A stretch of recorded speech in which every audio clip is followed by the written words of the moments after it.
Estamos começando mais uma edição do nosso Pode Tudo, um podcast em que você pode falar o que você bem entende, aqui não tem censura e não tem assunto programado. Hoje estamos com um convidado todo especial que é o Nicolas Nunes, um jovem promissor na política, um jovem promissor na carreira e que vai bater um papo com a gente aqui sobre a sua vida, como é que foi a sua infância e até os dias de hoje, o que ele tem feito. Nicolas, muito obrigado pela presença. A gente fica muito feliz de você ter vindo aqui, né? Tentamos algumas vezes, não deu, né? Mas agora tá tudo certo.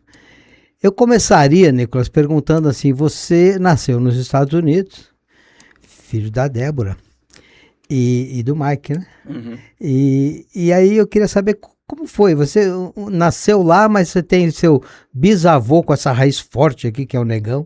Seu avô, que é o Tato Nunes, que é o maior concurso aqui na cidade, uma pessoa fantástica. E aí você teve a infância lá. Como foi isso? Como foi a sua infância nos Estados Unidos? Primeiramente, gostaria de agradecer o convite. Finalmente consegui vir até aqui e parabenizar também pela sua iniciativa, junto com o empresário Elton Tresseto, de criar esse podcast que nós precisamos na região, e principalmente em Taquaritinga, para mostrar várias pessoas e projetos que muitas vezes as pessoas não têm acesso. E aí, respondendo a sua pergunta, nasci nos Estados Unidos, em 2002, cidade de Boston, frio. Eu acho que a primeira coisa que eu me lembro da minha infância foi a questão da neve, que acho que depois que eu mudei para o Brasil, eu nunca mais tive contato. Então essa questão da neve é algo que, não sei se eu sinto falta, porque me acostumei com esse clima brasileiro, calor, sol, que lá é muito nublado e também não tem esse calor que a gente tem no Brasil. E mesmo sendo americano, né, tendo essa infância até os 7 anos nesse país, eu sempre tive um contato muito grande com Taquaritinga por conta justamente da minha mãe ser daqui e minha avó, que é uma pessoa que eu não falo muito assim em podcast, entrevista, mas ela teve um papel fundamental na minha criação, porque ela sempre ia para os Estados Unidos, ficava lá comigo durante 2, 3 meses. Olha, quando eu vinha para o Brasil, minha primeira viagem para o Brasil foi com 2 meses que eu fiquei aqui em Taquaritinga para conhecer toda a família, fiquei na casa dela e até hoje, quando eu venho para Taquaritinga, eu fico na casa dela. Você tem dupla cidadania. Dupla cidadania. Bacana. E uma coisa também, quando eu vim para o Brasil, que foi fundamental, foi que minha mãe fez com que eu continuasse estudando inglês. Então eu nunca parei para eu continuar com essa fluência, porque senão você perde se você não pratica ao longo do tempo. E aí na escola eu consegui aprender o espanhol também, agora tô lutando, tô tentando aprender francês. Então você fala espanhol, inglês e português. E agora começando francês, mas... Francês é bacana. Fiz umas aulas, mas... Porque como você tem essas outras línguas que tem a mesma...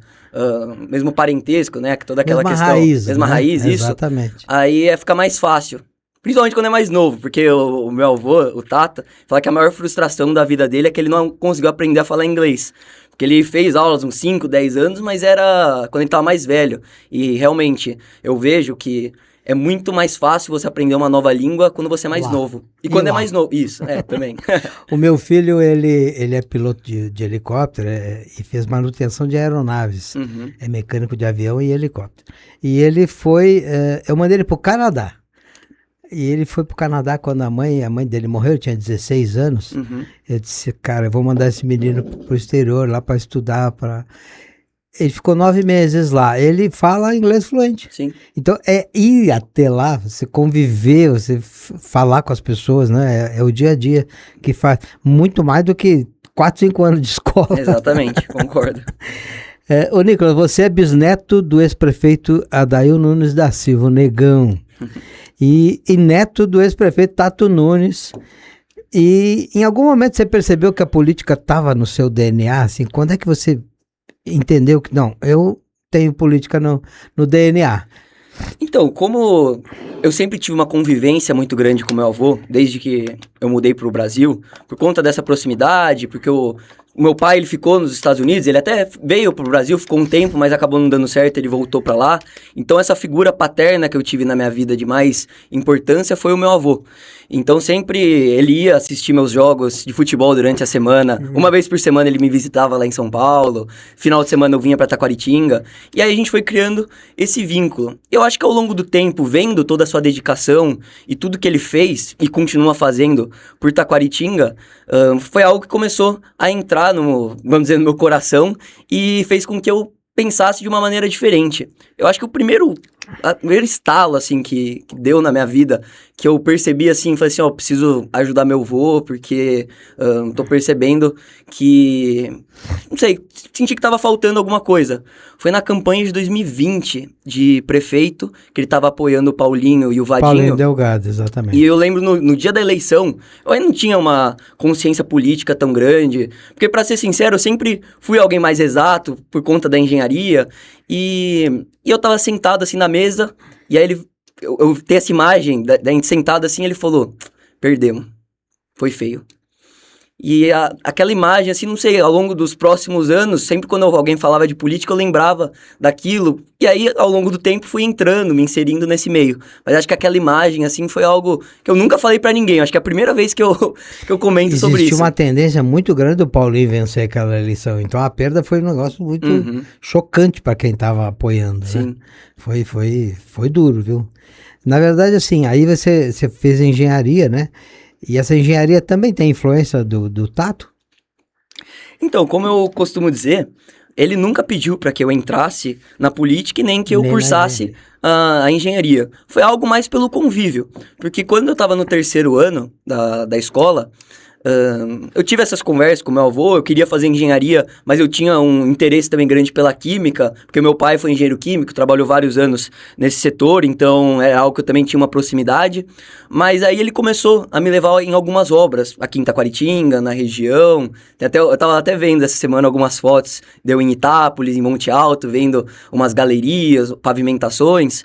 E aí, não sei, eu comecei a pensar, assim, tinha alguns amigos que também iam fazer engenharia, e falei assim, eu gosto mesmo da engenharia civil, e é algo que não tem só um prol de você estar atuando como engenheiro, mas essa questão da engenharia é o que realmente também beneficia a vida de todas as pessoas, porque a engenharia está em tudo. Quando você vai construir um edifício, tem engenharia. Quando você vai pavimentar uma rodovia, você tem engenharia. Quando você vai construir um hospital, tem engenharia. Então você está beneficiando a vida de energia. Essa luz aqui é por conta da engenharia, essa água chegou aqui por conta disso. O terremoto que cai os prédios, por conta da engenharia mal feita.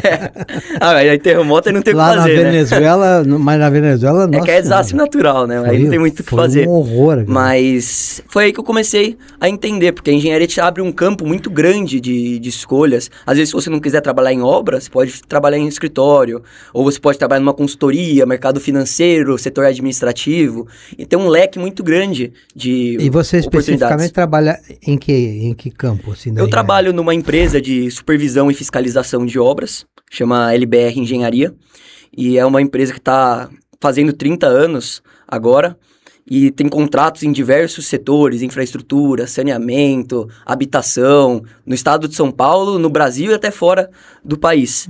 E eu estou atuando atualmente numa área de certificação de projetos, para que chegue na obra um projeto de melhor qualidade, porque nós sabemos que tem muitos projetos mal feitos por aí chega na obra e acarreta em vários problemas. Então, essa parte de certificação, além de também montar, tô ajudando na montagem e na instituição de um núcleo de inovação na empresa, porque tem alguns processos que estão muito antigos, defasados, que precisam ser revistos e aprimorados, então estou atuando nisso.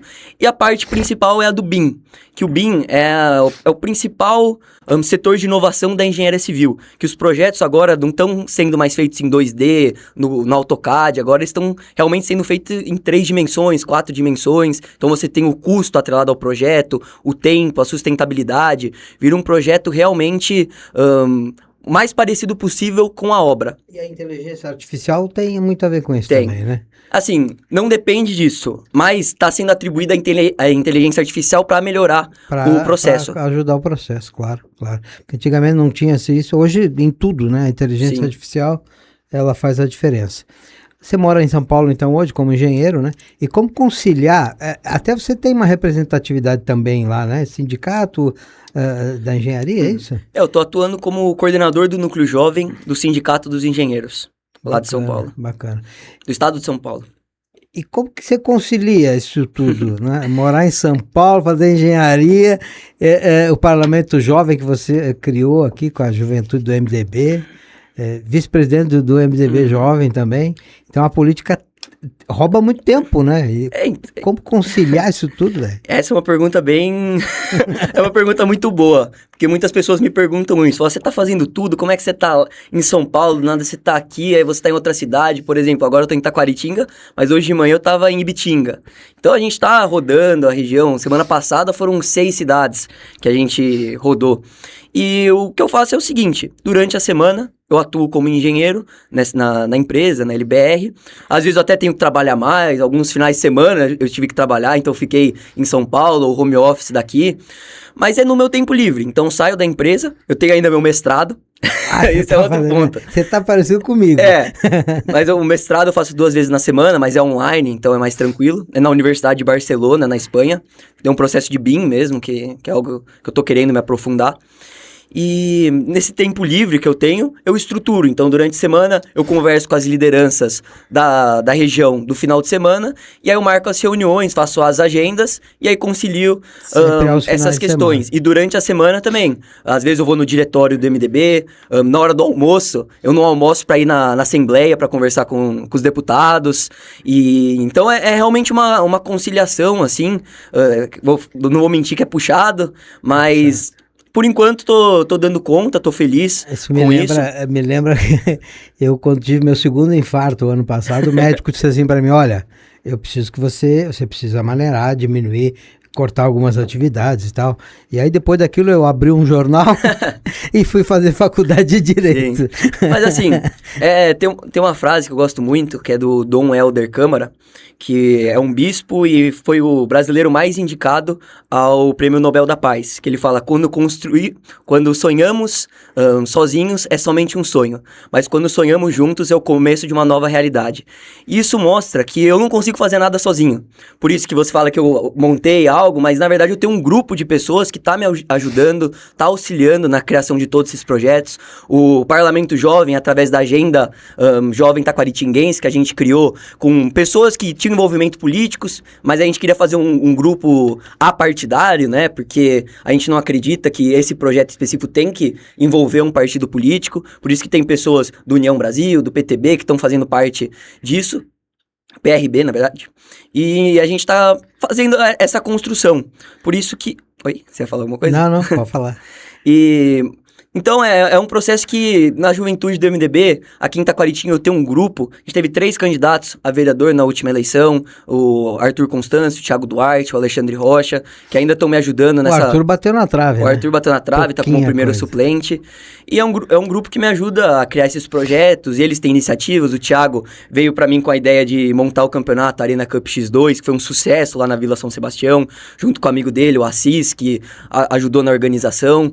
Então é isso. Na região, também eu não consigo fazer nada sozinho. A gente tem esse grupo forte, tem os assessores dos deputados Baleia e Caruso, o Gilson e o Neto, que fazem um trabalho espetacular em toda a região, e não é só região, no estado de São Paulo, porque eles estão em todos os locais e ajudam também nessa questão de agenda, de contato com lideranças. Portanto, nada... Neto são de suma importância para o partido, para o deputado Sim. Baleia, para o deputado Caruso. O Caruso esteve aqui no podcast semana passada e a gente bateu um papo bacana.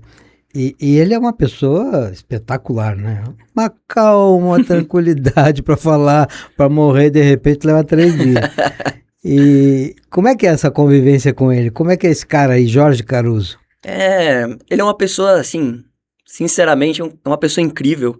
E uma das principais qualidades, assim, que eu vejo nele é a sinceridade. Porque as pessoas vão ao seu gabinete e falam assim, deputado, eu quero fazer isso. Ele fala, não é possível. Porque nós conhecemos muito político que fala assim, a gente vai dar um jeito, pode deixar, vou arrumar isso. Vem de ilusão, né? Exatamente. Ele fala assim, o que é possível, nós vamos fazer. O que não é, Infelizmente não tem como fazer agora, mas possivelmente no futuro nós teremos essa oportunidade. E também essa amizade, porque ele tem tido uma confiança em mim que eu sou muito grato. Essa aposta, né, eu digo, de confiar no meu trabalho. Quando nós fazemos agendas, ele dá um espaço de fala para mim. Então, na semana passada, como nós fizemos essas agendas na região, Boa Esperança, Nova Europa, Itápolis, Matão, todas ele falou assim, o Nicolas vai falar, e eu explico um pouco do nosso trabalho da juventude estadual, e também o trabalho do Caruso nas cidades, porque também tem que estudar toda essa questão, né? O motivo de eu entrar no MDB, por mais que meu bisavô tenha fundado o partido aqui, é porque eu estudei a história do partido, desde o começo, da ditadura, até o bipartidarismo, com o Ato Institucional 2, e todo o processo do Ulisses Guimarães sendo o anticandidato. Então foi um processo de estudo e identificação com o partido. E o MDB ele é coerente, ele não é extrema direita nem extrema esquerda, que esses extremos aí que tá fazendo mal pro Exatamente. Brasil, né? E assim, as pessoas podem falar, mas você estudou essa história, e por que tem a ver agora? Qual que é a relação entre a história do MDB e o presente? E eu digo que é a figura do presidente Baleia Rossi, que ele consegue herdar todas as características dos principais líderes do nosso partido ao longo da história, do Ulisses Guimarães, do Tancredo, Quércia, nos últimos anos, do Temer. Então ele tem essa identidade que faz com que as pessoas queiram continuar lutando, e é por isso que o MDB é o partido mais longevo do país. Tranquilo. E aqui em Taquaritinga também, a gente tem 5 vereadores do MDB, né? 4. Tem o Arnaldo, o Alívio, o Dr. Piri e o Beto. 4. 4 de 15. Isso. Então é um número bem significativo. A eleição pro MDB foi um sucesso nessa última campanha. E o prefeito que é MDB, né? Como é que você está vendo, vamos falar do prefeito, como é que você está vendo aí o governo de Taquaritinga? O Fúvio, ele pegou uma cidade com problemas, né? A gente sabia, ele sabia, todos os candidatos sabiam que ia ter muito problema. Então, eu não concordo com aqueles caras que vêm falar, mas eu peguei assim, você sabia que era assim, né? Isso você quis. Então, assim, e ele está enfrentando dificuldades, né? Muitas dificuldades, principalmente na área financeira. Como é que você está vendo aí a governança do Fúvio? Então, eu concordo com essa questão que nós não podemos ficar culpando o passado, porque todos os candidatos sabiam que ia ser uma gestão complicada, mas também não podemos deixar de dizer que estava uma situação muito, muito ruim, devendo centenas de milhões de reais, e a situação que eu vejo atualmente, desde da época que ele foi eleito até agora, nós tentamos ajudar de várias maneiras. Principalmente, no meu caso, através dos deputados Baleia Rossi e Jorge Caruso. Porque a parte da gestão, como você citou previamente, eu não faço parte porque eu fico em São Paulo e atuo como engenheiro. O problema é que quando eu tô lá, às vezes eu tenho até resolver problema da prefeitura aqui. Então, pra você ter noção, porque às vezes parece que as coisas não andam pra frente, a gente tenta fazer as coisas, mas infelizmente eu não sei o que acontece, porque eu não faço parte da gestão como eu disse, tenho pessoas que citam que a situação está muito complicada, que eles têm até ideias e projetos, mas por conta do financeiro não conseguem executar. Mas o meu papel, assim, eu vejo que eu tô conseguindo exercer, que é de trazer recursos para Taquaritinga. Como eu tô em São Paulo, o Baleia também vai toda semana para lá, eu encontro com ele, explico a situação. Essa semana nós conseguimos 4 triciclos, um rolo compactador e uma motoniveladora. Isso só essa semana. Articulação Baleia e Caruso. Baleia e Caruso. Né? Uma foi através do Ministério Foi através dos ministérios, né? Porque o Baleia tem uma abertura muito grande. E aí, semana passada, caiu 100 mil no Lar São João Bosco. São Vicente de Paula, desculpa. Lar São Vicente de Paula, no asilo. Caiu 100 mil. Na outra semana, caiu 100 mil no Hospital de Olhos, no Lions. Então, esse trabalho que é de buscar recursos, que é o meu papel, eu tô cumprindo, sabe? Infelizmente, nós temos problemas de infraestrutura na cidade, nós temos problemas de saúde, temos problemas financeiros, mas assim, isso é algo que não tá no meu controle, vamos dizer assim. Mas o que eu queria saber era a sua impressão de tudo, Sim. né? Também não está no Mas meu, a minha mas eu impressão fico é que- observando Sim. e vejo que às vezes eu faria diferente alguma coisa, né? Eu também. Muitas coisas daria para fazer diferente. Às vezes a equipe, você tirar uma pecinha, colocar outra e É a que coisa assim, vai, né? se eu começar a falar o que eu faria diferente, aí vai gerar repercussão. Aí Não vai, pode, não vai pode. começar. Não, a gente só observa. Porque, assim, eu também sei. Mas igual, faríamos alguma coisa tem uma frase do meu avô que ele cita. Quando o pai dele era prefeito, quando o Negão era prefeito de Taquaritinga, ele falava assim: nossa, pai, mas se eu fosse prefeito, eu mudaria tanta coisa que o senhor tá fazendo. Eu não concordo com isso, com aquilo. Ele falou assim: não, você não é prefeito, então eu vou continuar fazendo do meu jeito. E ele ficava com essa angústia dentro dele que ele faria as coisas diferentes. Só que aí ele faleceu, o meu avô era vereador, o Horácio assumiu a prefeitura, disse a ele que precisava que ele fosse o presidente da Câmara, ele foi, infelizmente também o Horácio faleceu e ele virou prefeito. E aí ele fala: nossa, tudo que meu pai fazia e eu disse que ia mudar, eu não consegui mudar nada. Então, às vezes, eu penso que também pode acontecer isso, sabe? O sistema, ele é emperrado, né? Uhum. Então, às vezes, você chega com todo o leite lá no executivo achando que vai resolver todos os problemas. Sim. E não resolve. Eu já passei pelo legislativo, executivo, e sei como é que funciona. É tudo muito emperrado, Sim. você não consegue andar. Você é um jovem político, né? E eu tenho que fazer uma pergunta. Como é que você enxerga a política nacional e essa descrença do jovem pela política? A gente sentiu a dificuldade para formar esse parlamento jovem, Sim. né? O desinteresse, às vezes, do jovem pela política. Uhum. Como é que a gente consegue recuperar isso? Se a gente não tiver jovem na política, como é que vai ser? Vai acabar. E não, Sim. a política não acaba. Aí vai entrar os ruins, né? Que nem o Papa dizia, perguntaram para ele: o Papa, como é que eu posso fazer para melhorar a política? E o Papa olhou para o rapaz e disse: olha, entre para a política. Uhum. A política precisa de pessoas boas lá, porque senão os ruins vão ficar e aí vira esse caos, né? Exatamente. Como é que você vê a política nacional? Então, E o jovem? eu vejo que os partidos, principalmente, eles têm que parar de tratar os jovens como um instrumento de campanha e começar a tratar eles como um braço pensante do partido. E é isso que o MDB tem feito através da Fundação Ulisses Guimarães, que é um instituto de capacitação para os nossos jovens, que fornece cursos de oratória, de liderança, e tem até a escola de líderes. O que é essa escola de líderes? O aluno passa por um processo seletivo, entra e ele tem 6 meses de aulas online com os maiores deputados, prefeitos, vereadores, senadores do partido do país. E no final ele tem uma imersão, que ocorreu semana passada, em Brasília, tudo custeado pelo partido. E ele tem uma imersão que ele conversa com todos esses jovens que foram para essa próxima etapa e tem várias discussões, falam sobre projetos de lei, veem como eles enxergam a política no futuro. E eu acredito que é realmente essa capacitação que falta hoje, porque nós temos muitos vereadores que não têm essa base, eu não falo nem política, mas uma formação em si que seria muito importante para que eles consigam exercer o cargo deles da melhor forma. Na verdade, assim, a gente precisa trabalhar. Eu sou diretor de uma escola e a gente tem lá alunos de ensino médio e às vezes eu dou alguma aula lá quando falta um professor e a gente percebe que eles não têm interesse nenhum pela política, nenhum. Sim. E desconhecem. Às vezes, quando eu entro na sala de aula, eu vou falar sempre da Câmara Municipal, do Executivo, Legislativo, o que faz, o que não faz. Sim. Eles ficam olhando assim, é isso. Não sabe Exatamente. quantos vereadores tem, o nome Porque de um vereador. eu acho que também a gente tem que trocar, na verdade, alterar esse pensamento dos jovens, que eles têm uma descrença na política partidária. Quando você faz um projeto social, as pessoas vão lá, aplaudem, falam que é legal, mas se for um projeto... O mesmo projeto feito por um grupo de juventude de um partido vai ter comentário negativo, as pessoas vão denegrir só por estar vinculado a um partido. Mas tem um livro, não sei se você já leu, que é Como as Democracias Morrem. E nesse livro tem uma frase que eu acho muito simbólica, que cita: os partidos políticos são os guardiões da democracia. São eles que fazem com que o país continue prosperando e indo para frente. Claro que nós temos muitos partidos que nós entendemos que têm as convicções próprias e só querem saber deles mesmos, não querem criar realmente essa juventude, realmente só utilizam os jovens para falar que fazem algo para a juventude.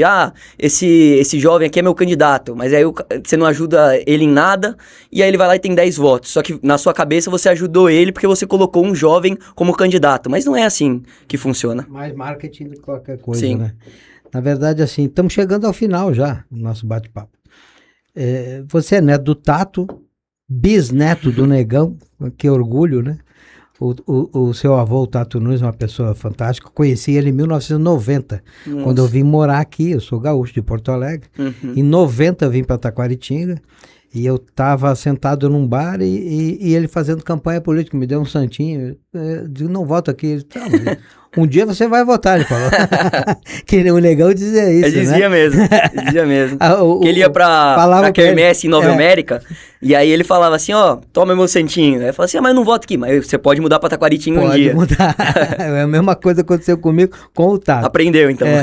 Uma pessoa fantástica, né? Um cara que ajuda muito as pessoas e às vezes é muito mal compreendido, né? Sim. Que as ações dele teriam interesse político. E nem não é isso. A gente conhece porque o coração dele. O meu avô, ele nunca quis se aparecer. Ele ajuda muita gente e ele não divulga isso. Ele não tem Instagram, não tem rede social, então como que ele vai divulgar? Exatamente. É muito assim, alguém liga pra ele e fala, Tato, preciso de algo, tô precisando aqui em casa. E ele ajuda.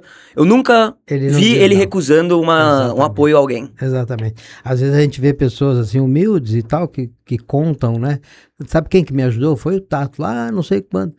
E eles não esquecem disso, né? Sim. E isso não é divulgado. As pessoas acham que o Tato é aquele engenheiro da Nova Estradas, que acaba ganhando os projetos de Taquaritinga. Ele ganha... E perde muito. As licitações, perde muitas também. Eu participei assim, acompanhei a última licitação, em que saiu aqui por 3 milhões e pouco o tapa-buraco Taquaritinga. As outras empresas deram 4 milhões, 4 Sim. milhões e meio. Então, assim, ele ganha a licitação pelo preço e pela Sim. qualidade do serviço, não porque é o Tato. Mas alguns não entendem isso. Sim.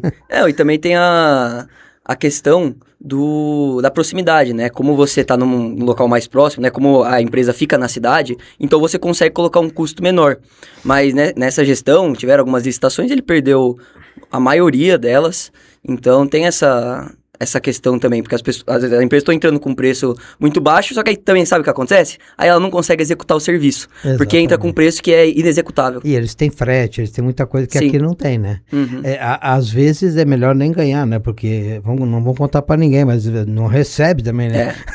Eu não vou entrar nesse mérito, mas fazem anos que não... Eu acompanho o Diário Oficial. Faz alguns anos que não... Realmente tem... ele sofre, coitado. Porque é conhecido, às vezes se tiver que atrasar alguém, atrasa o Tato. Nicolas, para encerrar, eu queria saber de você, como é que você está olhando, que visão política você tem para os próximos 10 anos?